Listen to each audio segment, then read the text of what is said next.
mesdames et messieurs, bienvenue à notre émission Personnage. Aujourd'hui, on va parler d'un homme important qui avait des idées innovatives. Son nom, Marshall McLuhan. McLuhan naît le 21 juillet 1911 à Edmonton, en Alberta. Il obtient son baccalauréat et sa maîtrise en art à l'Université du Manitoba et à l'Université de Cambridge. Il a aussi fait un doctorat à Cambridge et après il s'installe à Saint Louis et commence sa carrière comme professeur. L'idée maîtresse que l'on retrouve à travers les ouvrages de McLuhan tient à une seule phrase. Le message, c'est le médium.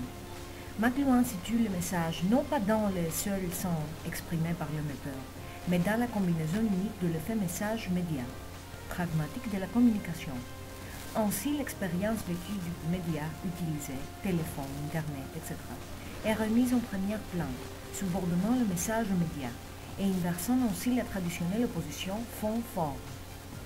En énonçant que le média, c'est le message, il énonce entre autres que le fond, l'important, c'est la forme prise par le média, le fait de la technologie, ainsi que sa combinaison avec son message. Selon lui, les exemples se multiplieront naturellement à l'âge électronique. Ces structures se révéleront d'elles-mêmes, permettant de les discerner plus aisément. Par exemple, une conversation identique transmise de personne à personne par le téléphone ou par le biais de la messagerie instantanée est vécue différemment selon son mode de transmission. En outre, en ouvrant un album de famille, on y découvre une photographie représentant une jeune fille avec un flair à la bouche. Jolie photo. Imaginons maintenant la même photo tirée en grand format et exposée dans une célèbre galerie d'art contemporain.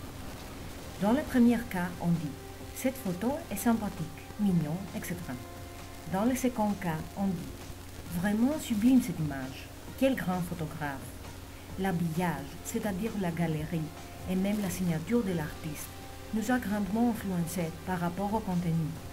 Une simple jeune fille avec une fleur, idem pour le goût. Une étiquette de Château Margaux ou celle d'un vin quelconque collée sur la même bouteille n'aura pas la même influence sur dégustation.